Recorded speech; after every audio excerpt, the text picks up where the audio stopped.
Hello students, till now we have completed 3 chapters in chemistry, and in those chapters we have talked about the properties of atoms. Atomic structure में हमने atom के structure की बात करी थी और third chapter जो हमने किया था पीरियोडिक टेबल, उसमें भी हमने एटम की प्रॉपर्टीज़ की बात करी थी, like atomic radius, ionization potential, electronegativity etcetera. Now in this chapter we will talk about molecules. Actually, atoms do not exist in free state. They exist as group of atoms. And these group of atoms are only called molecules. In molecules, the atoms can be of same elements like O2, N2, F2, O3 etcetera. ये जो molecules बन के आ रहे हैं, oxygen या डाईऑक्सीजन, die nitrogen, fluorine, ozone, इन सब में देखिए जो मॉलिक्यूल है उसमें जो एटम है वो एक ही एलिमेंट के हैं. सिमिलरली मॉलिक्यूल्स के अंदर एटम्स डिफरेंट एलिमेंट्स के भी हो सकते हैं. For example NH3, H2O, CH4. ठीक है, तो ये मॉलिक्यूल्स का फॉर्मेशन हो रहा है. मॉलिक्यूल्स सेम टाइप के भी हो सकते हैं, मॉलिक्यूल्स डिफरेंट टाइप के भी हो सकते हैं. और इस मॉलिक्यूल के अंदर या इन मॉलिक्यूल्स के अंदर the atoms are held together by some attractive force and this force is called chemical bond. तो the name of this chapter is chemical bonding and molecular structure. That means we are going to talk about the bond or chemical bonds exist in molecule and the structure of molecules. अब अगर हम molecule की बात कर रहे हैं तो molecule की डेफिनेशन पर आते हैं, लेकिन उससे पहले हम कुछ क्वेश्चंस डिस्कस कर लेते हैं. जैसे क्वेश्चन की बात करें तो एटम्स कंबाइन ही क्यों करते हैं, और अगर कंबाइन कर रहे हैं तो ये केमिकल बॉन्ड्स क्यों बनते हैं. जब एटम्स कंबाइन करते हैं और मॉलिक्यूल्स का फॉर्मेशन करते हैं तो ऑक्सीजन के 2 एटम कंबाइन करें, O2 बना. 3 एटम कंबाइन करेंगे तो O3 या ओजोन बन रहा है, तो फिर O4 क्यों नहीं बनता. H2 बनता है, H3 नहीं बनता, H4 नहीं बनता. इस तरह के बहुत सारे क्वेश्चंस हमारे माइंड में आते हैं कि ये सारी चीज़ें क्यों हो रही हैं. सिमिलरली मॉलिक्यूल्स की जो है वो डेफिनेट ज्योमेट्री होती है. जैसे 10th क्लास में आपने पढ़ा होगा कि मीथेन CH4, उसका जो शेप है वो टेट्राहेड्रल है. कार्बन डाइऑक्साइड का शेप लीनियर है. तो लीनियर ही क्यों होता है, उसका शेप डिफरेंट क्यों नहीं आता. तो सारे क्वेश्चन के आंसर्स हमें इसी चैप्टर के अंदर मिलेंगे कि एक मॉलिक्यूल की ज्योमेट्री क्या होगी और उस मॉलिक्यूल का, ज्योमेट्री का मतलब होता है शेप, ठीक है, और उस मॉलिक्यूल का फॉर्मेशन कैसे होगा. लेकिन आगे प्रोसीड करने से पहले हम मॉलिक्यूल की डेफिनेशन देख लेते हैं कि मॉलिक्यूल की डेफिनेशन क्या है, हम मॉलिक्यूल को कैसे डिफाइन करेंगे. तो डेफिनेशन है मॉलिक्यूल की कि a molecule is an electrically neutral group of atoms. Electrically neutral होता है, उसके ऊपर कोई चार्ज नहीं होगा. एटम और मॉलिक्यूल में जो डिफरेंस होता है, तो एटम हमेशा एक सिंगल फॉर्म में एग्जिस्ट करेगा, एलिमेंट एक एटम होगा, लेकिन मॉलिक्यूल जो होगा वो कॉम्बिनेशन ऑफ एटम होगा. ठीक है ना, ग्रुप ऑफ एटम्स होंगे और उसके ऊपर कोई चार्ज नहीं आएगा, वो इलेक्ट्रिकली न्यूट्रल होगा, held together by chemical bond. अब वो जो उसके अंदर एटम प्रेजेंट हैं वो किस तरह से आपस में जुड़े होंगे, तो केमिकल बॉन्ड के थ्रू जुड़े होंगे. और मॉलिक्यूल को हम कहते हैं it is the smallest fundamental unit of chemical compound. आप जैसे सुनते हैं सोडियम क्लोराइड एक केमिकल कंपाउंड है, तो जो मॉलिक्यूल हैं वो बेसिकली केमिकल कंपाउंड की सबसे छोटी यूनिट होते हैं, स्मॉलेस्ट फंडामेंटल यूनिट है. और यही यूनिट्स जो हैं, यानी जो मॉलिक्यूल्स हैं, that take part in a chemical reaction. तो जब भी कोई केमिकल रिएक्शन हम प्रोसीड कराते हैं तो हम इन्हीं मॉलिक्यूल्स के थ्रू ही प्रोसीड करते हैं. यानी जो स्मॉलेस्ट यूनिट आ रही है केमिकल कंपाउंड की, वो फॉर एग्जाम्पल अगर अमोनिया के फॉर्मेशन की बात करनी है तो N2 + H2 और NH3, अमोनिया का फॉर्मेशन हम इस तरह से दिखाते हैं. और बैलेंस करने के लिए दिस विल बी, ये बैलेंस होके आ गई. तो यहाँ पे देखिए ये नाइट्रोजन का एक मॉलिक्यूल और हाइड्रोजन के 3 मॉलिक्यूल आपस में पार्टिसिपेट कर रहे हैं, तो 2 मॉलिक्यूल अमोनिया के हमारे पास बन के आ रहे हैं. तो मॉलिक्यूल जो है वो किसी भी केमिकल कंपाउंड की स्मॉलेस्ट फंडामेंटल यूनिट होती है और केमिकल रिएक्शन में हम हमेशा मॉलिक्यूल कि मॉलिक्यूल के थ्रू ही रिप्रेजेंट करके दिखाते हैं या मॉलिक्यूल का ही पार्टिसिपेशन दिखाते हैं। अब हम बात करते हैं कि ये मॉलिक्यूल्स कितनी तरह के हो सकते हैं। तो मॉलिक्यूल्स हमारे पास 4 तरह के हो सकते हैं, जिसमें पहला ग्रुप है homonuclear diatomic molecule. Diatomic molecules, right. क्या मतलब हुआ इसका? होमोन्यूक्लियर यानी होमो मीन्स होता है सेम और न्यूक्लियर मतलब न्यूक्लियस। ऐसे एटम्स की बात हो रही है जिसका न्यूक्लियस सेम होगा, तो न्यूक्लियस सेम आइडेंटिकल एटम्स का ये होता है। तो होमोन्यूक्लियर और डाया एटॉमिक मॉलिक्यूल्स, मॉलिक्यूल्स की एटॉमिसिटी होती है। एटॉमिसिटी मीन्स उसके अंदर कितने एटम्स प्रेजेंट हैं। तो जब हम डाया एटॉमिक की बात कर रहे हैं, इसका मतलब मॉलिक्यूल के अंदर सिर्फ 2 ही एटम्स प्रेजेंट होंगे। तो होमोन्यूक्लियर डायाटॉमिक मॉलिक्यूल के हमारे पास क्या एग्जाम्पल हो सकते हैं? H2, N2, O2, F2। ये सारे होमोन्यूक्लियर डायाटॉमिक मॉलिक्यूल के एग्जाम्पल हैं। सेम टाइप का न्यूक्लियस है। अगर हम H2 की बात करें तो 2 हाइड्रोजन एटम इन्वॉल्व हैं, दोनों का न्यूक्लियस सेम होगा, यानी न्यूक्लियस के अंदर उनके एक एक प्रोटॉन प्रेजेंट होगा। डायाटॉमिक मतलब ये जो मॉलिक्यूल बन के आ रहा है, इसकी एटॉमिसिटी जो है वो 2 है, डाया 2, ठीक है। तो डायाटॉमिक है, 2 हाइड्रोजन के एटम्स इसमें इन्वॉल्व हैं, यही N2 में है 2 नाइट्रोजन के एटम्स एंड सो ऑन। दूसरी कैटेगरी हमारे पास है, जिस तरह से होमोन्यूक्लियर बनते हैं ऐसे ही हेट्रोन्यूक्लियर बनते हैं। हेट्रोन्यूक्लियर डायाटॉमिक मॉलिक्यूल्स, यानी अभी भी मॉलिक्यूल्स की एटॉमिसिटी हमारी 2 ही है, डाई की बात कर रहे हैं 2।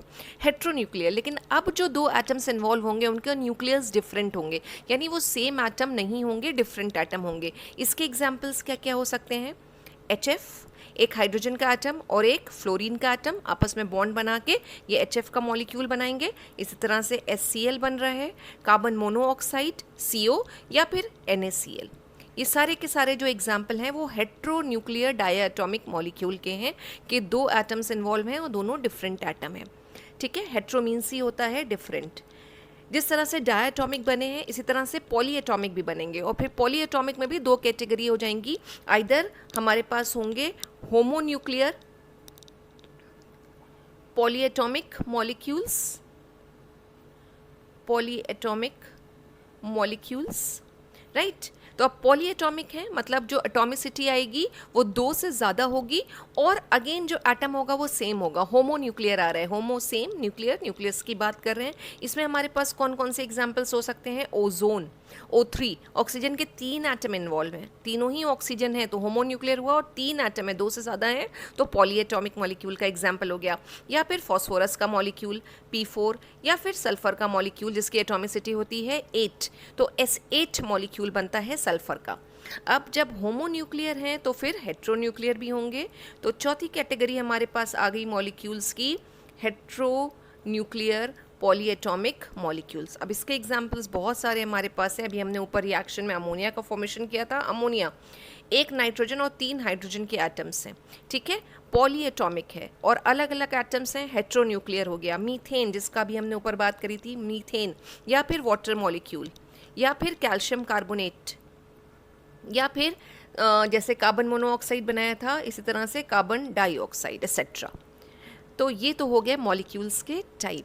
तो आई होप इतनी बात आपको क्लियर हो गई होगी कि हम लेसन 4 स्टार्ट करके केमिकल बॉन्डिंग और मॉलिकुलर स्ट्रक्चर पढ़ रहे हैं, और हम लेसन को 2 पार्ट में पढ़ेंगे, यानी पहले हम केमिकल बॉन्डिंग की बात करेंगे और उसके बाद हम मॉलिकुलर स्ट्रक्चर की, यानी जो मॉलिक्यूल्स बन के आएंगे उनकी ज्योमेट्री की बात करेंगे, उनके शेप की बात करेंगे। तो हम पहले मॉलिक्यूल की डेफिनेशन देख रहे थे और मॉलिक्यूल्स के हमने टाइप देखा। अब हम इस चैप्टर के पहले कंसेप्ट पे आते हैं, पहली हाइपोथेसिस पर आते हैं, या फिर हम ये कहें पहली थ्योरी पर आते हैं। और वो थ्योरी क्या है? उस थ्योरी का नाम है कॉसेल एंड लुइस अप्रोच। और पूरी हेडिंग अगर हम यहाँ पर डाल दें तो basically Kossel and Lewis approach to chemical bonding. और इन्होंने जो थ्योरी प्रपोज करी थी उस थ्योरी का नाम है इलेक्ट्रॉनिक थ्योरी ऑफ वैलेंस और वैलेंसी। तो ये दो अलग अलग साइंटिस्ट हैं, कॉसल अलग हैं, लुइस अलग हैं, लेकिन काम इन लोगों ने काम अपने इंडिपेंडेंट वर्क किए हैं, लेकिन साइमल्टेनियस किए हैं। एक ही साल के आसपास इन लोगों ने अपने काम किए हैं। तो पहली थ्योरी है इस चैप्टर की, Kossel and Lewis approach to chemical bonding, यानी किस तरह से हमारे केमिकल बॉन्ड बन के आते हैं, उसके बारे में कॉसल ने और लुइस ने क्या कंसेप्ट प्रोड्यूस किया या क्या कंसेप्ट उन्होंने प्रेजेंट किया। बेसिकली इन दोनों का जो पूरा वर्क था वो इनर्टनेस ऑफ नोबल गैसेस पर बेस्ड था। Inertness of noble gases, periodic table हम पढ़ कर आए हैं, हमें पता है ग्रुप 18 या जिसको हम जीरो ग्रुप भी कहते हैं, उसके मेंबर्स हमारी नोबल गैसेस हैं। Noble gases helium, neon, argon, krypton, xenon, ये सारी की सारी हमारी नोबल गैसेस जो होती हैं वो नोबल या इनर्ट इन नेचर होती हैं। इनर्ट का मतलब क्या है कि ये जो है वो कंप्लीटली हमारी जो है वो नॉन रिएक्टिव होंगी, या फिर हम ये कहें कि वो कंपाउंड का फॉर्मेशन नहीं करती है, किसी भी तरह की केमिकल रिएक्शन शो नहीं करती, बिल्कुल इनर्ट होंगी। ठीक है, अब इसका रीज़न क्या है? तो रीज़न बेसिकली ये है कि इनकी जो आउटर मोस्ट शेल है, जो हमने बात करी थी कि वैलेंस शेल, उसमें 8 इलेक्ट्रॉन्स होते हैं, 8 इलेक्ट्रॉन। ठीक है, और जिसको हम कहते हैं ऑक्टेट। अगर आउटर मोस्ट शेल में 8 इलेक्ट्रॉन है, हम कहते हैं ऑक्टेट उसका कंप्लीट है। एक हीलियम है और हाइड्रोजन है जिसका डुप्लेट होता है।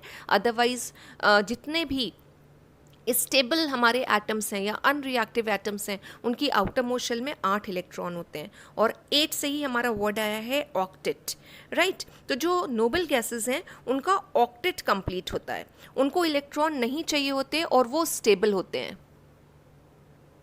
एंड जस्ट बिकॉज उनका ऑक्टेट कंप्लीट होता है, they do not combine with other atoms और with the atoms of their own group और इटसेल्फ। पीरियोडिक टेबल में नोबल गैसेस के अलावा जो बाकी एलिमेंट्स हैं, पीरियोडिक टेबल में हमारे पास 118 एलिमेंट्स हैं, तो जो बाकी के एलिमेंट्स हैं उनकी ऑक्टेट कंप्लीट नहीं होती है। सिर्फ नोबल गैसेस ही हैं जिनकी ऑक्टेट कंप्लीट होती है या उनके वैलेंस शेल में 8 इलेक्ट्रॉन्स होते हैं। तो rest of the elements of the periodic table they always react and they try to complete their octet, therefore they form molecules. तो मॉलिक्यूल का फॉर्मेशन इसीलिए होता है कि मॉलिक्यूल्स बना के वो समहाउ अपने आउटर मोस्ट शेल में 8 इलेक्ट्रॉन को कंप्लीट करना चाहते हैं, क्योंकि 8 इलेक्ट्रॉन आने के बाद उनकी स्टेबिलिटी आ जाएगी बिल्कुल नोबल गैसेस की तरह। और पीरियोडिक टेबल के एलिमेंट्स हमें पता है they are chasing after stability, वो स्टेबल होना ही चाहते हैं, और स्टेबल होने के लिए ही वो या तो अपने ही एटम के साथ कंबाइन करते हैं या दूसरे एटम्स के साथ कंबाइन करते हैं, और इसी पूरे प्रोसेस में मॉलिक्यूल्स का फॉर्मेशन होता है।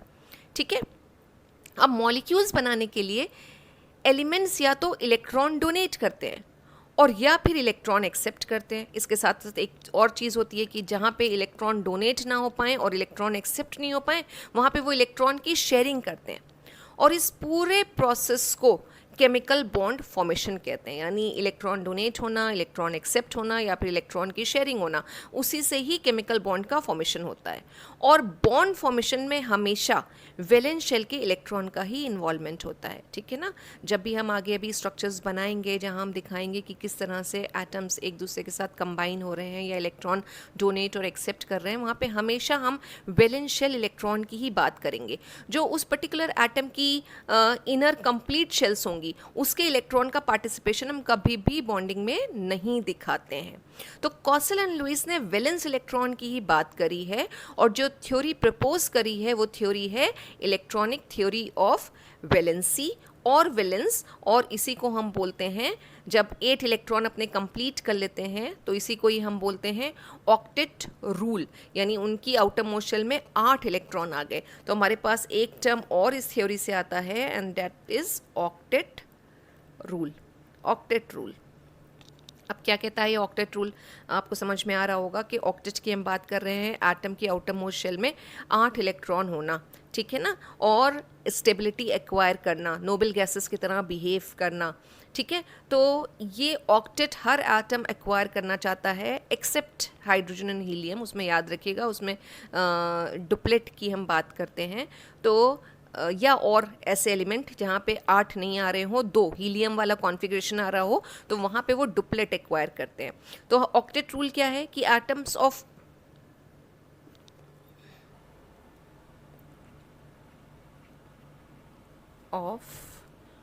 all the elements try to attain or achieve either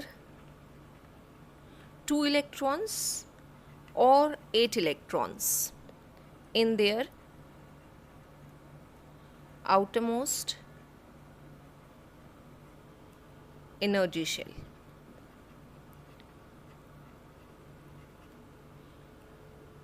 And it is only called octet rule, and to be precise, Lewis octet rule. And basically this Lewis octet rule is the base of electronic theory of valence. ठीक है ना? तो ये है octet rule कि either 2 electron helium का configuration या फिर 8 इलेक्ट्रॉन अपनी आउटर मोस्ट एनर्जी शेल में, जिसको हम वैलेंस शेल भी कहते हैं, उसमें वो अचीव करना चाहते हैं। और इसी के लिए वो क्या करते हैं, इलेक्ट्रॉन का या तो ट्रांसफ़र होता है या फिर इलेक्ट्रॉन की शेयरिंग होती है। और जब इलेक्ट्रॉन का ट्रांसफ़र होगा तो और इलेक्ट्रॉन की शेयरिंग होगी तो केमिकल बॉन्ड बनेंगे। केमिकल बॉन्ड से एटम्स आपस में अटैच हो जाएंगे और जब एटम्स आपस में जुड़ जाते हैं तो मॉलिक्यूल्स का फॉर्मेशन होता है। तो बेसिकली केमिकल बॉन्डिंग का जो बेस है वो कॉसल और लुईस की अप्रोच ही है। अब इसी को ही हम थोड़ा और डिटेल में समझ लेते हैं। अब हम लुईस सिंबल्स की बात करेंगे। बेसिकली जब हमें ऑन पेपर शो करना होता है कि किस तरह से एटम्स अपना डुप्लेट या फिर ऑक्टेट कंप्लीट कर रहे हैं और उसके लिए इलेक्ट्रॉन की ट्रांसफ़र या फिर शेयरिंग दिखानी है, तो हमें लुईस सिंबल्स की हेल्प लेनी होती है। लुईस सिंबल्स किस तरह से बनाते हैं, उसके लिए हमें लुईस ने जो एक और टर्म दिया था उसको समझना होगा। और उन्होंने बात करी थी कर्नल की। कर्नल, ठीक है, कर्नल बेसिकली जो inner part of the atom है वो है। और इसको अगर हम और प्रिसाइज करके बोलें कि कर्नल क्या है, तो हम कर्नल बोल सकते हैं कि kernel is basically the nucleus, जो भी एक एटम है उसका nucleus plus the inner electron. या फिर ये कह सकते हैं कि nucleus plus electron of inner shell minus valence electron. किसी भी एटम में से अगर हम वैलेंस इलेक्ट्रॉन को निकाल दें तो जो पार्ट बचेगा उसको हम बोलेंगे कर्नल, ठीक है ना। तो kernel is equal to nucleus plus electrons of inner shells, ठीक है ना। The valence shell electrons are removed, और वैलेंस शेल इलेक्ट्रॉन्स को रिमूव करने के बाद हमारे पास जो चीज़ बच रही है उसको हम कर्नल बोल रहे हैं, कर्नल। फॉर एग्जाम्पल अगर हमारे पास सोडियम है जिसका एटॉमिक नंबर होता है 11 और डिस्ट्रीब्यूशन ऑफ इलेक्ट्रॉन आता है 2,8,1, राइट। तो ये वाले जो इलेक्ट्रॉन्स हैं ये वैलेंस शेल के इलेक्ट्रॉन हैं, वैलेंस शेल इलेक्ट्रॉन। अब इसमें से अगर हम इलेक्ट्रॉन वैलेंस शेल के इलेक्ट्रॉन को रिमूव कर दें या सोडियम जो है वो आउटर मोस्ट शेल का वैलेंस शेल का इलेक्ट्रॉन डोनेट कर दे, ठीक है ना, तो ये चीज़ जो आ रही है this is only called kernel. Valence shell के इलेक्ट्रॉन को हमने रिमूव कर दिया है। इस कर्नल में न्यूक्लियस होगा और आउटर मोस्ट शेल के यानी के और एल शेल के इनर मोस्ट शेल के के और एल शेल्स के इलेक्ट्रॉन प्रेजेंट होंगे 2,8। अब हमें जब लुईस सिंबल ड्रॉ करना होगा तो किस तरह से हम ड्रॉ करेंगे सोडियम के लिए, तो लुईस सेट कि kernel is represented by the symbol of the element, यानी अगर हमें कर्नल दिखाना है तो सिर्फ उसका सिंबल लेना होगा, ये मतलब प्लस माइनस कुछ नहीं लगाना है, सिर्फ सिंबल लेना है। एंड जो वैलेंस शेल के इलेक्ट्रॉन होंगे उस एटम के, जैसे यहाँ पे सोडियम है, उसको डॉट से रिप्रेजेंट करेंगे। ये बन गया हमारा लुईस सिंबल, राइट। तो वैलेंस शेल के इलेक्ट्रॉन को हटा के जो भी सिंबल मतलब उस पर्टिकुलर एलिमेंट का सिंबल होगा हम उस सिंबल को लिख देंगे और जितने वैलेंस शेल के इलेक्ट्रॉन होंगे उनको हम डॉट से रिप्रेजेंट कर लेंगे, ठीक है। अब अगर हम फर्स्ट 5 एलिमेंट्स ले लें सेकेंड पीरियड के और उनके लुईस सिंबल्स ड्रॉ करें तो किस तरह से आएंगे। सेकेंड पीरियड में हमारे पास आता है लिथियम, बेरिलियम, बोरॉन, कार्बन और नाइट्रोजन। ये फर्स्ट 5 एलिमेंट्स हैं। इन फर्स्ट 5 एलिमेंट्स के अगर लुईस सिंबल्स ड्रॉ करना शुरू करें तो लिथियम एटॉमिक नंबर होता है 3, आउटर मोस्ट शेल में कितने इलेक्ट्रॉन होंगे 1, तो हमने यहाँ पे एक डॉट लगा दिया। उसके बाद बेरिलियम, इसकी आउटर मोस्ट शेल या वैलेंस शेल में 2 इलेक्ट्रॉन होते हैं, हमने 2 डॉट्स लगा दिए। बोरॉन बोरॉन की आउटर मोस्ट शेल में 3 इलेक्ट्रॉन होते हैं। आई होप आपको समझ में आ रहा होगा कैसे। बोरॉन का एटॉमिक नंबर होता है 5। आप इलेक्ट्रॉन को जब डिस्ट्रीब्यूट करेंगे तो फर्स्ट शेल में 2 जाएंगे के में, और 3 जो बचेंगे वो जाएंगे सेकेंड शेल में, और वही सेकेंड शेल उसकी वैलेंस शेल होगी। तो 3 इलेक्ट्रॉन को देखिए हम कैसे बनाते हैं, इस तरह से, ठीक है। उसके बाद कार्बन, कार्बन की आउटर मोस्ट शेल में 4 इलेक्ट्रॉन होते हैं, 4 आ गए। और अब नाइट्रोजन, नाइट्रोजन का एटॉमिक नंबर होता है 7, आउटर मोस्ट शेल में होंगे 5 इलेक्ट्रॉन। तो ये कुछ इस तरह से हम 5 इलेक्ट्रॉन शो कर देते हैं। और आगे के भी अगर हमें एलिमेंट्स को दिखाना है तो हम वो भी दिखा सकते हैं। से फॉर एग्जांपल इसके बाद हमारे पास आएगा ऑक्सीजन। ऑक्सीजन का एटॉमिक नंबर है 8, आउटर मोस्ट शेल में होंगे 6 इलेक्ट्रॉन, तो हम उसके 6 इलेक्ट्रॉन बना के दिखा सकते हैं। 6 इलेक्ट्रॉन को हम रिप्रेजेंट करेंगे, एक इलेक्ट्रॉन का पेयर यहाँ पे, एक इलेक्ट्रॉन पेयर यहाँ पे, एक इलेक्ट्रॉन पेयर यहाँ पे। ऑक्सीजन के बाद आता है फ्लोरीन, जिसकी आउटर मोस्ट शेल में होंगे 7 इलेक्ट्रॉन्स, 2 2 4 2 6, और एक ही आ जाएगा 7। और नियॉन की अगर हम बात करें, नियॉन, तो नियॉन जो है वो एक नोबल गैस है, एटॉमिक नंबर होता है 10, 2,8 होगा इसका इलेक्ट्रॉनिक कॉन्फ़िगरेशन। और इलेक्ट्रॉन्स 8 हम कैसे दिखाएंगे, या फिर पेयर में हम दिखाते हैं, पेयर में 8 इलेक्ट्रॉन्स आ जाएंगे, वैलेंस शेल के इलेक्ट्रॉन। तो ये सारे सिंबल्स जो हमने ड्रॉ किए हैं ये लुईस सिंबल्स कहलाते हैं। अब यही लुईस सिंबल्स हमें हेल्प करेंगे जब हम आगे इलेक्ट्रॉन डॉट सिंबल्स बनाएंगे मॉलिक्यूल्स के लिए, तो इन्हीं लुईस सिंबल्स की हेल्प से बनाएंगे। और एक चीज़ ध्यान रखिएगा कि जब सिंबल्स हम ये बनाते हैं तो इसमें हम इनर शेल के इलेक्ट्रॉन्स को कंसिडर नहीं करते हैं, सिर्फ वैलेंस शेल के इलेक्ट्रॉन को कंसिडर करेंगे। अब जो हमने कहा था कि कॉसल और लुईस का पूरा जो काम था वो सारा का सारा बेस था इनर्टनेस ऑफ नोबल गैसेस। तो बेसिकली जब उन्होंने ये सिंबल्स बनाए तब उन्होंने यही देखा कि जो इनर्ट गैस हैं उसमें देखिए ये इस तरह से 8 इलेक्ट्रॉन आ रहे हैं।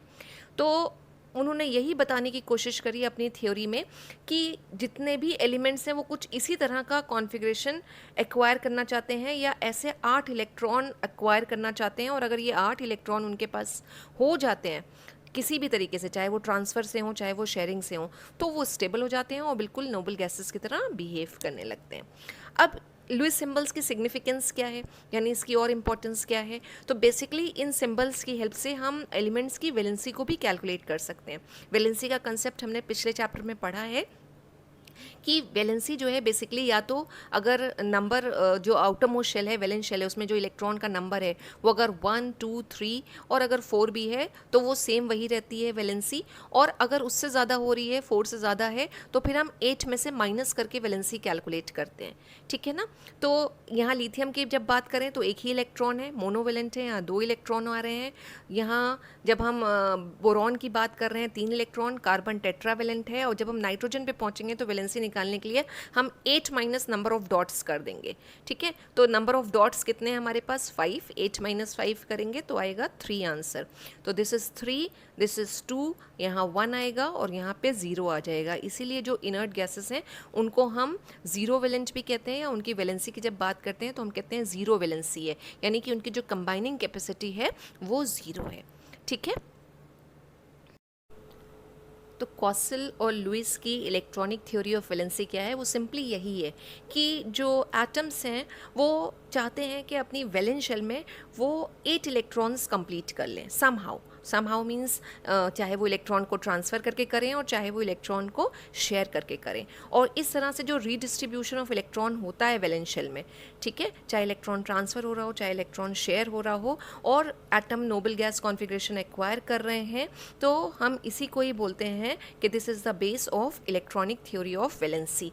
प्रॉपर डेफिनेशन अगर हम देख लें तो क्या कह रही है इलेक्ट्रॉनिक थ्योरी ऑफ वैलेंसी, कि व्हेन 2 और more atoms combine, redistribution of electron in their valence shell occur in such a way, जब 2 और उससे ज़्यादा एटम कंबाइन होते हैं तो इलेक्ट्रॉन्स का रीडिस्ट्रीब्यूशन होता है उनकी वैलेंस शेल में। अब वही चीज़ आ गई फिर से कि रीडिस्ट्रीब्यूशन के लिए आइदर इलेक्ट्रॉन का ट्रांसफ़र हो सकता है, लॉस और गेन की बात हो सकती है, या फिर शेयरिंग की बात हो सकती है। तो in such a way that they acquire the stable noble gas configuration which is of minimum energy, जितनी कम एनर्जी होती है उतनी ही ज़्यादा स्टेबिलिटी होती है। तो noble gas configuration of minimum energy and maximum stability is known as electronic theory of valency. तो ये है कॉसल और लुईस की अप्रोच, और इसी अप्रोच के साथ हमारे पास आ जाते हैं टाइप्स ऑफ केमिकल बॉन्ड कि कितनी तरह के बॉन्ड बनते हैं। जब एटम्स आपस में कंबाइन करते हैं तो उनके बीच में कुछ force of attraction, electrostatic forces of attractions आते हैं, और उन्हीं अट्रैक्शंस को हम बोलते हैं केमिकल बॉन्ड। तो अब हम बात करेंगे कि केमिकल बॉन्ड क्या है और केमिकल बॉन्ड कितनी तरह के बनते हैं। लेकिन इन केमिकल बॉन्ड के जो फॉर्मेशन है उसका बेस कॉसल लुईस की थ्योरी ही है, और वो थ्योरी है इलेक्ट्रॉनिक थ्योरी ऑफ वैलेंसी। यानी हम जब भी बॉन्ड फॉर्मेशन दिखाएंगे तो हम बॉन्ड फॉर्मेशन में हमें क्या करना है, उन पर्टिकुलर एटम जो भी केमिकल बॉन्ड फॉर्मेशन में इन्वॉल्व हो रहे हों उनके आउटर मोस्ट शेल में 8 इलेक्ट्रॉन हमें कंप्लीट करना है, आइदर 8 इलेक्ट्रॉन्स या फिर 2 इलेक्ट्रॉन्स। हीलियम का कॉन्फ़िगरेशन है जो कि एक नोबल गैस है, या फिर नियॉन आर्गन का, यानी 8 इलेक्ट्रॉन्स का। बाकी की जो नोबल गैसेस हैं उनके आउटर मोस्ट शेल में 8 इलेक्ट्रॉन्स होते हैं, तो 8 इलेक्ट्रॉन्स है, यानी अपना ऑक्टेट वो कंप्लीट करे, ऑक्टेट रूल को फॉलो करे। तो केमिकल बॉन्ड क्या है? Chemical bond is nothing, it's simply the force of attraction जो एटम्स को आपस में बांध के रखता है और बांधने के बाद एक मॉलिक्यूल का फॉर्मेशन करवाता है। ठीक है, तो केमिकल बॉन्ड को हम कहते हैं कि chemical bond is defined as a force, और करेक्ट करके बोलें तो basically force of attraction that acts between 2 और more atoms to hold them together as a stable molecule. Bond के लिए हम एक और सिनोनिम यूज़ करते हैं, लिंकेज। 3 तरह के बॉन्ड बनकर हमारे पास आते हैं, और वो 3 बॉन्ड्स हैं इलेक्ट्रोवेलेंट बॉन्ड, जिसको आयनिक बॉन्ड भी कहते हैं क्योंकि यहाँ पे आयंस का फॉर्मेशन होगा, और एक और टर्म आपके पास आ रहा है पोलर, पोलर बॉन्ड भी कहा जाता है। बेसिकली जब भी हमारी एटम के ऊपर चार्ज आ जाता है तो वो आयंस बनाते हैं, और जब आयंस होंगे, चार्जेस प्रेजेंट होते हैं, तो बेसिकली जो मॉलिक्यूल्स बन के आते हैं उनमें पोलैरिटी होती है। इस पोलैरिटी के कॉन्सेप्ट को हम इसी चैप्टर में थोड़ा आगे जाके पढ़ेंगे। सेकेंड लिंकेज या सेकेंड बॉन्ड है कोवलेंट बॉन्ड या कोवलेंट लिंकेज, और तीसरा जो एक बॉन्ड बन के आता है वो कहलाता है कोऑर्डिनेट बॉन्ड, जिसका दूसरा नाम है डेटिव बॉन्ड। इसके अलावा भी जो बॉन्ड एग्जिस्ट करते हैं वो आपके हैं वो है metallic bond, metallic bond, and बहुत ही एक इम्पॉर्टेंट बॉन्ड जिसकी हम इसी चैप्टर में बात करेंगे, हाइड्रोजन बॉन्ड। तो इतनी तरह के बॉन्ड बन के आते हैं जब हम मॉलिक्यूल्स के बीच में बॉन्डिंग की बात करते हैं। इलेक्ट्रोवेलेंट बॉन्ड है, कोवलेंट बॉन्ड है, कोऑर्डिनेट बॉन्ड है, मेटालिक बॉन्ड्स हैं, और हाइड्रोजन बॉन्ड है।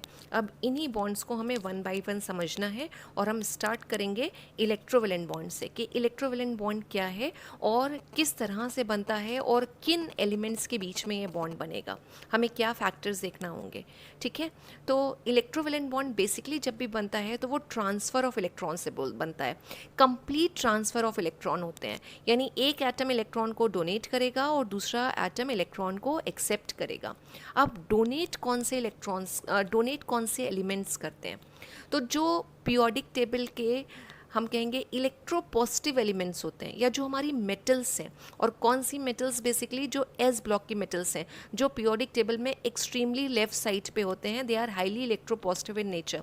उनकी टेंडेंसी होती है इलेक्ट्रॉन डोनेट करने की, और एक्सट्रीमली राइट में पीरियोडिक टेबल के हमारे नॉन मेटल्स होते हैं जिनकी टेंडेंसी होती है मोस्टली इलेक्ट्रॉन को एक्सेप्ट करने की। फॉर एग्जांपल हैलोजेंस, वो इलेक्ट्रॉन को एक्सेप्ट करते हैं, इलेक्ट्रॉन की शेयरिंग भी होती है उनमें, लेकिन वो इलेक्ट्रॉन को एक्सेप्ट करते हैं।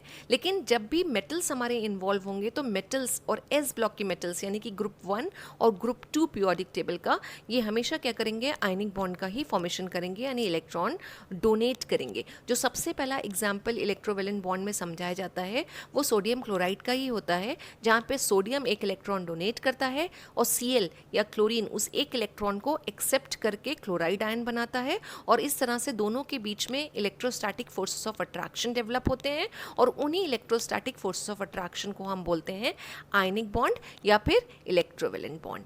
तो हम पहले डेफिनेशन देख लेते हैं कि इलेक्ट्रोवेलेंट बॉन्ड की डेफिनेशन क्या है। तो electrovalent bond is the chemical bond formed between 2 or more atoms as a result of the transfer of one or more electrons from one atom to another is called electrovalent bond or ionic bond. तो as a result of the transfer of electron, जो हमारे atoms हैं उनके ऊपर charges आ जाते हैं। Positive charge आता है तो कैटायन का फॉर्मेशन होता है, नेगेटिव चार्ज आता है तो एनायन का फॉर्मेशन होता है। और जब अपोजिटली चार्ज आयंस एक दूसरे को अट्रैक्ट करेंगे तो उनके बीच में एक फोर्स ऑफ अट्रैक्शन आ जाएगा, जिसको हम बोलते हैं इलेक्ट्रोस्टैटिक फोर्सेस ऑफ अट्रैक्शन। और बेसिकली इन्हीं इलेक्ट्रोस्टैटिक फोर्सेस ऑफ अट्रैक्शन का नाम इलेक्ट्रोवैलेंट बॉन्ड या फिर आयनिक बॉन्ड है। ठीक है, हम एक एग्जाम्पल के थ्रू समझते हैं कि अगर हमें ऑन पेपर शो करना है कि किस तरह से ट्रांसफ़र ऑफ इलेक्ट्रॉन हो रहे हैं, तो हमने जो लुईस सिंबल सीखे थे उनको हम कैसे बनाएंगे, कैसे ड्रॉ करेंगे और कैसे रिप्रेजेंट करेंगे फॉर्मेशन ऑफ मॉलिक्यूल और फॉर्मेशन ऑफ आयनिक बॉन्ड। अगर जहाँ हमें बॉन्ड दिखाना है कि किस तरह से बन के आ रहा है, उसको कैसे ऑन पेपर हम दिखाएंगे। तो हम एक एग्जाम्पल ले लेते हैं, इसे हम ले लेते हैं पोटेशियम क्लोराइड कि पोटेशियम क्लोराइड। तो देखिए स्टेप्स क्या आते हैं अगर आपको पोटेशियम क्लोराइड का फॉर्मेशन दिखाना है। तो पहले तो आपको फॉर्मूला पता होना चाहिए। पोटेशियम का फॉर्मूला है K, फिर साथ साथ उसका एटॉमिक नंबर आपको पता होना चाहिए कि उसका एटॉमिक नंबर क्या है। पोटेशियम का एटॉमिक नंबर इज़ 19। तो जब हम इसका इलेक्ट्रॉनिक कॉन्फ़िगरेशन लिखते हैं तो इलेक्ट्रॉनिक कॉन्फ़िगरेशन आ जाता है 2,8,8,1। पोटेशियम में 4 शेल्स होती हैं और वैलेंस शेल में 1 इलेक्ट्रॉन आता है। ये S ब्लॉक के फर्स्ट ग्रुप में आता है पोटेशियम। और जो Cl है उसका एटॉमिक नंबर होता है 17 और उसका डिस्ट्रीब्यूशन ऑफ इलेक्ट्रॉन आता है 2,8,7। तो इलेक्ट्रॉनिक थ्योरी ऑफ वैलेंसी क्या कह रही थी कि जो एटम्स हैं वो अपना ऑक्टेट कंप्लीट करना चाहते हैं। अब यहाँ पे पोटेशियम भी अपना ऑक्टेट कंप्लीट करना चाहता है और Cl भी अपना ऑक्टेट कंप्लीट करना चाहता है। दोनों की हम कंडीशन देख लेते हैं कि इनकी इलेक्ट्रॉन की पोजीशन क्या है। पोटेशियम की आउटर मोस्ट शेल में 1 इलेक्ट्रॉन है। 8 इलेक्ट्रॉन करने के लिए या तो ये 7 इलेक्ट्रॉन एक्सेप्ट करे, जो बहुत ही एक डिफ़िकल्ट टास्क है, उसे 7 इलेक्ट्रॉन नहीं मिलेंगे, एनर्जी और बहुत सारे बैरियर्स यहाँ पे आएंगे। ठीक है, तो ये क्या करता है, पोटेशियम 8 इलेक्ट्रॉन अपनी आउटर मोस्ट शेल में रखने के लिए ये अपना 1 इलेक्ट्रॉन निकाल देता है। 7 इलेक्ट्रॉन तो उसको मिलेंगे नहीं, लेकिन 1 इलेक्ट्रॉन आसानी से ये डोनेट कर देगा। और जब ये 8 इलेक्ट्रॉन डोनेट कर देगा तो इसकी ये जो थर्ड शेल है, ये K, L और M, जो इसकी M शेल है, यही इसकी आउटर मोस्ट शेल या वैलेंस शेल हो जाएगी और इसमें ऑटोमेटिकली 8 इलेक्ट्रॉन्स हैं, तो पोटेशियम स्टेबल हो जाएगा। Cl की क्या स्टोरी है? Cl के पास है 2,8,7 का कॉन्फ़िगरेशन। इसको 8 इलेक्ट्रॉन करने के लिए अपनी वैलेंस शेल में एक इलेक्ट्रॉन चाहिए। 7 इलेक्ट्रॉन ये डोनेट नहीं करेगा क्योंकि इसकी इलेक्ट्रोनेगेटिविटी हेलोजेंस की काफ़ी हाई होती है, यानी इलेक्ट्रॉन के लिए अट्रैक्शन काफ़ी ज़्यादा है। तो ये अपने 7 इलेक्ट्रॉन्स डोनेट नहीं करता, रादर ये अपना 1 इलेक्ट्रॉन किसी से भी एक्सेप्ट कर लेगा, चाहे वो पोटेशियम हो चाहे वो सोडियम हो, उसे 1 इलेक्ट्रॉन एक्सेप्ट कर लेगा। और जब 1 इलेक्ट्रॉन यहाँ पे आ जाएगा तो 8 इलेक्ट्रॉन हो जाएंगे और इसकी भी ऑक्टेट कंप्लीट हो जाएगी। अब यहाँ पे सिंपल जो बॉन्ड बन के आएगा, क्योंकि ये S ब्लॉक की मेटल है, हमने कहा था मेटल इलेक्ट्रॉन डोनेट करते हैं, पोटेशियम इलेक्ट्रॉन डोनेट करेगा और Cl उस इलेक्ट्रॉन को एक्सेप्ट करेगा, ट्रांसफर ऑफ इलेक्ट्रॉन होगा और आयनिक बॉन्ड बन के आएगा। हम ऑन पेपर कैसे शो करेंगे, हम लुईस सिंबल्स जो हमने कहा था, हम लुईस सिंबल ही सिर्फ ड्रॉ करेंगे जहां हम सिर्फ वैलेंस शेल को ही कंसीडर करते हैं या वैलेंस शेल के इलेक्ट्रॉन्स को ही कंसीडर करते हैं। इनर शेल के इलेक्ट्रॉन जो स्टेबल हैं उनसे हमें कोई मतलब नहीं है। तो हमने K लिखा, हमने Cl लिखा और हम इलेक्ट्रॉन को डॉट के थ्रू रिप्रेजेंट कर लेते हैं। तो Cl की आउटर मोस्ट शेल में 7 इलेक्ट्रॉन्स हैं, तो हमने 7 इलेक्ट्रॉन कुछ इस तरह से प्लेस कर दिए और पोटेशियम की आउटर मोस्ट शेल में 1 इलेक्ट्रॉन है। राइट, अब हमें डिफ्रेंशिएट करना हो अगर पोटेशियम और Cl में के दोनों के इलेक्ट्रॉन अलग अलग दिखें और अगर हम दोनों के लिए डॉट यूज़ कर देंगे तो बेसिकली होगा क्या, कन्फ्यूजन क्रिएट होगा कि कौन सा इलेक्ट्रॉन किसका है। तो फिर हम करते क्या है, जिसके पास ज़्यादा इलेक्ट्रॉन होते हैं उसके लिए तो हम डॉट लगा देते हैं क्योंकि हमें इलेक्ट्रॉन डॉट स्ट्रक्चर बनाना है, लेकिन जिसके पास कम इलेक्ट्रॉन है उसके इलेक्ट्रॉन को हम क्रॉस से रिप्रेजेंट कर देते हैं। तो पोटेशियम का जो 1 इलेक्ट्रॉन है हमने उसको क्रॉस से रिप्रेजेंट कर दिया और ट्रांसफर ऑफ इलेक्ट्रॉन जब हमें दिखाना होता है तो हम कर्व्ड एरो से दिखाते हैं और ये इलेक्ट्रॉन उठा के पूरा का पूरा हम Cl की दिखा देते हैं, शेल में चला गया। इस तरह से कर्व्ड एरो से हम इलेक्ट्रॉन का ट्रांसफर दिखाते हैं। ये एरो की टेल है जो डोनर एटम की तरफ होगी और ये एरो का हेड है जो एक्सेप्टर एटम की तरफ होगा। तो Cl इसका 1 इलेक्ट्रॉन एक्सेप्ट कर लेगा, as a result of which ये इक्विवेलेंट का सिंबल होता है जो मैंने बना दिया। As a result of which potassium का 1 इलेक्ट्रॉन निकल गया, उसने 1 इलेक्ट्रॉन लूज किया है, तो वो K+ या अपना कैटायन का फॉर्मेशन करेगा और जो Cl है वो इस 1 इलेक्ट्रॉन एक्सेप्ट कर रहा है। ये 7 इलेक्ट्रॉन तो उसके थे, 1 इलेक्ट्रॉन उसके पास और आ गया और उसने क्या किया, नेगेटिव चार्ज एक्वायर कर लिया, तो ये कैटायन बन गया पॉजिटिव चार्ज और ये बन जाएगा एनायन।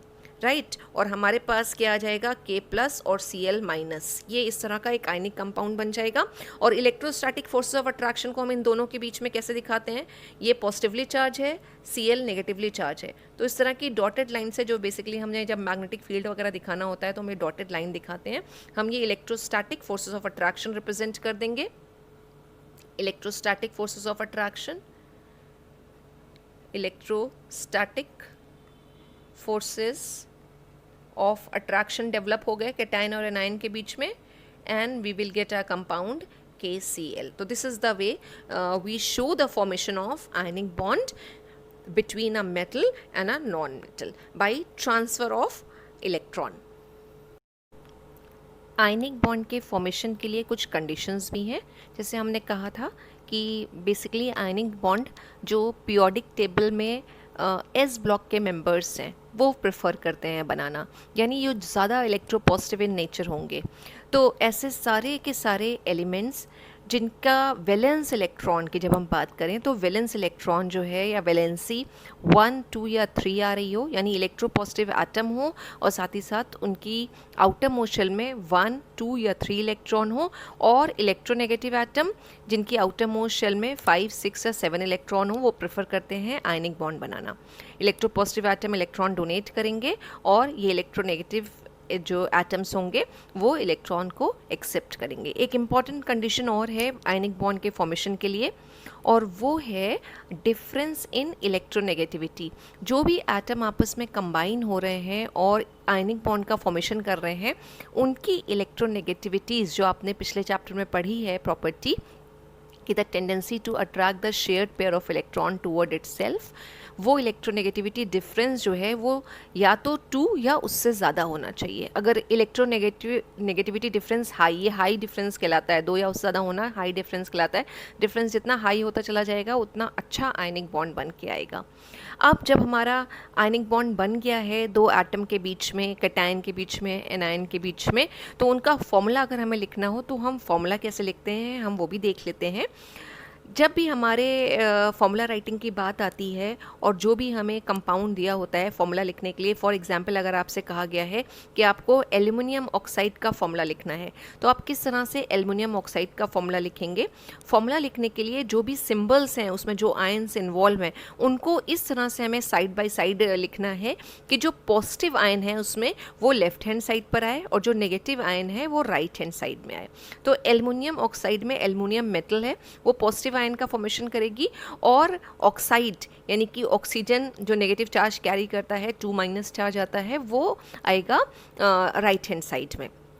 तो हम पहले तो सिंबल लिखेंगे एल्युमिनियम ऑक्साइड में। एल्युमिनियम का सिंबल है, एल्युमिनियम ऑक्साइड के लिए हम लिख रहे हैं तो एल्युमिनियम का सिंबल है Al, और ऑक्सीजन का सिंपल ऑक्साइड इस कम्स फ्रॉम ऑक्सीजन तो उसका सिंबल है O। ठीक है, अब एल्युमिनियम की हम वैलेंसी की बात करते हैं, जो भी उसकी इलेक्ट्रोवैलेंसी आएगी वो लिखते हैं, या तो हम टॉप पे लिख सकते हैं या हम नीचे लिख सकते हैं। एल्युमिनियम ग्रुप 13 में आता है, आउटर मोस्ट शेल में 3 इलेक्ट्रॉन होते हैं, वैलेंसी 3 हो जाएगी, और ऑक्सीजन का एटॉमिक नंबर 8 होता है, डिस्ट्रीब्यूशन ऑफ इलेक्ट्रॉन 2,6 होगा। वैलेंस शेल में 6 इलेक्ट्रॉन्स आ रहे हैं, वैलेंसी हम कैसे निकालेंगे 8-6 करके, तो ये 2 हो गया। अब हम क्रिस क्रॉस रूल लगाएंगे। क्रिस क्रॉस रूल का मतलब ये है कि इस तरह से हम ये एरोज लगा देंगे क्रिस क्रॉस। ठीक है, तो जब हम फॉर्मूला राइटिंग करेंगे तो जो यहाँ पे 2 है वो Al के साथ आएगा, इंटरचेंज कर देंगे हम वैलेंसीज को, तो दिस विल बिकम Al2 और O3। तो एल्युमिनियम ऑक्साइड का फॉर्मूला हो गया Al2O3। यही अगर हमें कैल्शियम क्लोराइड का फॉर्मूला लिखना है, कैल्शियम क्लोराइड, तो कैल्शियम मेटल है, लेफ्ट हैंड साइड पे आएगा, सिंबल इज Ca, और chloride comes from chlorine, formula is Cl। Calcium divalent होता है तो हम 2 लिखेंगे यहाँ पे, वैलेंसी के साथ हम प्लस माइनस नहीं लगाते हैं, 2 लिखेंगे। और Cl जो है उसके आउटर मोस्ट शेल में 7 इलेक्ट्रॉन होते हैं, 8 - 7 = 1 आ जाएगा। क्रिस क्रॉस करेंगे, इनकी वैलेंसी को इंटरचेंज कर देंगे, फॉर्मूला विल बी, अब 1 लिखने की ज़रूरत नहीं है, अंडरस्टूड है। Ca एक ही बार आ रहा है यहाँ फॉर्मूला में, Ca1 ही है, CaCl2। थर्ड एक और एग्जाम्पल हम ले लेते हैं कि अगर हमसे कहा गया है कि फॉर्मूला लिखो कैल्शियम ऑक्साइड, तो calcium oxide, calcium symbol is Ca, we will write oxygen, calcium is divalent तो वैलेंसी हो गई 2, और ऑक्सीजन की भी जो वैलेंसी आती है वो 2 है, भी हमने निकाली थी, इंटरचेंज करेंगे, क्रिस क्रॉस रूल लगाएंगे, it will be Ca2 O2। अब अगर कुछ यहाँ पे नंबर्स जब आ रहे हैं सबस्क्रिप्ट में, वो कुछ इस तरह से आ रहे हैं कि वो एक हाईएस्ट कॉमन फैक्टर से अगर वो कट जाते हैं तो हम उनको काट देंगे, तो ये 2 कैंसिल हो जाएगा, आएगा CA1O1, ठीक है, 2 से हमने दोनों को कट कर दिया एंड 1 लिखते नहीं है, तो द फॉर्मूला इज CaO। तो फॉर्मूला राइटिंग में कभी अगर ये वाली कंडीशन आ जाए, तो फॉर्मूला राइटिंग में अगर कुछ ये कंडीशन है, डिवाइड हो रहा हो, तो आप डिवाइड करके और उसके बाद फॉर्मूला आप डिटरमाइन करेंगे। एक और एग्जांपल लास्ट ले लेते हैं। अगर अमोनियम सल्फेट का फॉर्मूला बोला जा रहा है, तो ammonium sulphate, ammonium is NH4, ठीक है ना, अमोनियम आयन होता है NH4, इसके ऊपर +1 चार्ज होता है, ठीक है, और सल्फेट है SO4 2 माइनस चार्ज आता है। अब ये आयन्स हमारे जो हैं, इसके लिए जब हम लिख रहे हैं तो इसके ऊपर 1 चार्ज है, सल्फेट के ऊपर 2 चार्ज आ रहा है, इंटरचेंज करेंगे, this formula will become NH4। अब जब हम 2 लिखेंगे यहाँ पे तो एक साथ नहीं लिखेंगे, हम NH4 का होल स्क्वायर कर देंगे, ये इसके अंदर करके, तब यहाँ पे 2 लिखेंगे, और SO4 1 है तो ये सिर्फ SO4 रहेगा। तो this is the formula for ammonium sulphate. This way you can write the formulas for ionic compound. Let's quickly see the properties of ionic compounds also, कि आयनिक कंपाउंड की मेजर प्रॉपर्टीज़ कौन कौन सी हैं। तो पहली property, ionic compounds are crystalline in nature. Basically ionic compounds जो होते हैं वो सॉलिड्स होते हैं, और सॉलिड जो हैं या तो उनका एक परफेक्ट ज्योमेट्री आती है और या नहीं आती है। अगर सॉलिड्स की एक परफेक्ट ज्योमेट्री आ रही है तो हम बोलते हैं कि वहाँ पे क्रिस्टल्स बन के आ रहे हैं और वो क्रिस्टलाइन इन नेचर हैं। अगर वो पाउडरी हैं, यानी उनकी कोई परफेक्ट शेप, परफेक्ट ज्योमेट्री नहीं है, तो ऐसे सॉलिड्स कहलाते हैं अमॉर्फस सॉलिड्स। तो ionic compounds usually crystalline in nature होते हैं, तो एक आगे वर्ड और लिख देते हैं, usually they are crystalline in nature, यानी एक परफेक्ट शेप उनका आएगा, परफेक्ट लैटिस होता है उनका, परफेक्ट स्ट्रक्चर होता है। सेकेंड प्रॉपर्टी है कि जो आयनिक कंपाउंड है उनमें बेसिकली आयन्स बन के आते हैं, प्लस माइनस चार्जेस होते हैं, कैटायन और एनायन होते हैं।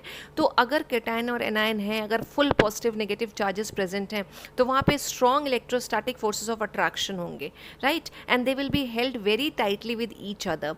तो अगर वो बहुत कैटायन और एनायन में उनमें ज़बरदस्त अट्रैक्शन है और बहुत स्ट्रांगली उन्होंने एक दूसरे को अट्रैक्ट कर रखा है, तो ऑब्वियसली बात है कि अगर क्रिस्टल लैटिस हमें ब्रेक करना होगा तो ज़्यादा हीट प्रोवाइड करनी पड़ेगी, और अगर ज़्यादा हीट प्रोवाइड कर रहे हैं तो जो आयनिक कंपाउंड्स हैं उनके मेल्टिंग पॉइंट और बॉइलिंग पॉइंट्स इंक्रीज कर जाएंगे। तो यूजुअली आयनिक कंपाउंड्स के melting point, MP means melting point और BP इज़ बॉइलिंग पॉइंट, तो उनके मेल्टिंग पॉइंट और बॉइलिंग पॉइंट काफ़ी हाई होते हैं।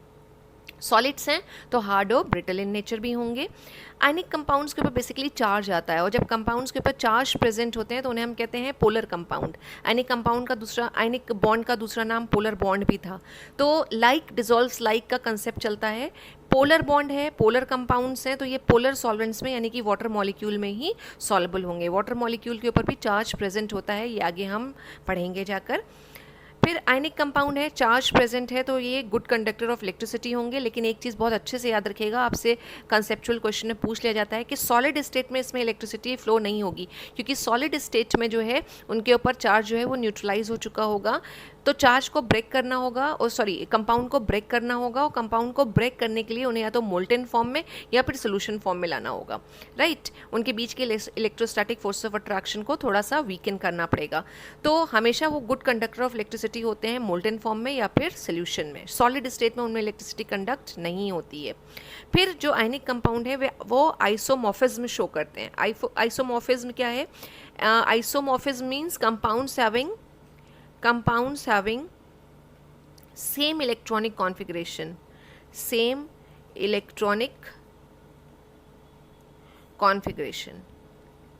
ठीक है। हमें ऐसे आयनिक कंपाउंड्स मिलेंगे जो डिफरेंट होंगे, उनमें आयन्स भी अलग होंगे, लेकिन उनका कॉन्फ़िगरेशन सेम होगा। जैसे अगर हम कहें सोडियम फ्लोराइड, तो सोडियम का यहाँ पे Na+ होगा, F- होगा, यहाँ पे Na का कॉन्फ़िगरेशन होगा 2,8, और F की बात करें तो उसका भी कॉन्फ़िगरेशन क्या आएगा 2,8। इसी तरह अगर हमारे पास मैग्नीशियम ऑक्साइड है MgO, ठीक है, यहाँ पे 2+ के फॉर्म में होगा, ये 2- के फॉर्म में होगा, और Mg का कॉन्फ़िगरेशन क्या होगा 2,8 2,8। तो सेम इलेक्ट्रॉनिक कॉन्फ़िगरेशन शो कर रहे हैं, तो इसका मतलब वो आइसोमॉर्फिज्म शो कर रहे हैं। आइसोमेरिज्म अलग चीज़ है, और यहाँ पे हम बात कर रहे हैं आइसोमॉर्फिज्म की। तो these are the properties of ionic compounds. अब एक प्रॉब्लम डिस्कस कर लेते हैं कि सपोज़ अगर हमसे कहा जाए कुछ लुईस डॉट सिंबल्स बनाने के लिए, अभी तक हमने जितना पढ़ा है हम उसको अगर रिकॉल या रिवाइज करें, हमने लुईस डॉट सिंबल्स बनाना सीखे थे। तो वो लुईस डॉट सिंबल्स अगर हमें बनाने को कह दिया जाए, फॉर एग्जांपल अगर हमसे कहा जाए Cl एंड Cl- के लुईस डॉट सिंबल्स बनाने हैं, तो आप कैसे बनाएंगे? ठीक है, तो हम किस तरह से ड्रॉ करेंगे? जब हम Cl की बात करते हैं तो Cl का एटॉमिक नंबर होता है 17, और वैलेंस शेल में जो इलेक्ट्रॉन आते हैं वो आते हैं 7। और लुईस सिंबल्स बनाने में हम हमेशा वैलेंस इलेक्ट्रॉन को ही डॉट के थ्रू रिप्रेजेंट करते हैं। तो Cl का लुईस डॉट स्ट्रक्चर हो जाएगा 7 इलेक्ट्रॉन का रिप्रेजेंटेशन कुछ इस तरह से आ जाएगा। ये दो इलेक्ट्रॉन हमने पेयर में रखे हैं और एक इलेक्ट्रॉन यहाँ पे सिंगल होगा। और यही अगर हमें Cl- दिखाना हो तो Cl- ने बेसिकली एक इलेक्ट्रॉन एक्सेप्ट किया होगा और उसके पास 8 इलेक्ट्रॉन कंप्लीट हो गए होंगे, लेकिन डिफरेंस ये होगा कि उसके ऊपर माइनस चार्ज आएगा। तो this is the structure of basically chlorine atom. ये क्लोरीन एटम है, और क्लोरीन एटम जब एक इलेक्ट्रॉन एक्सेप्ट कर लेता है तो वो क्लोराइड आयन में कन्वर्ट हो जाता है।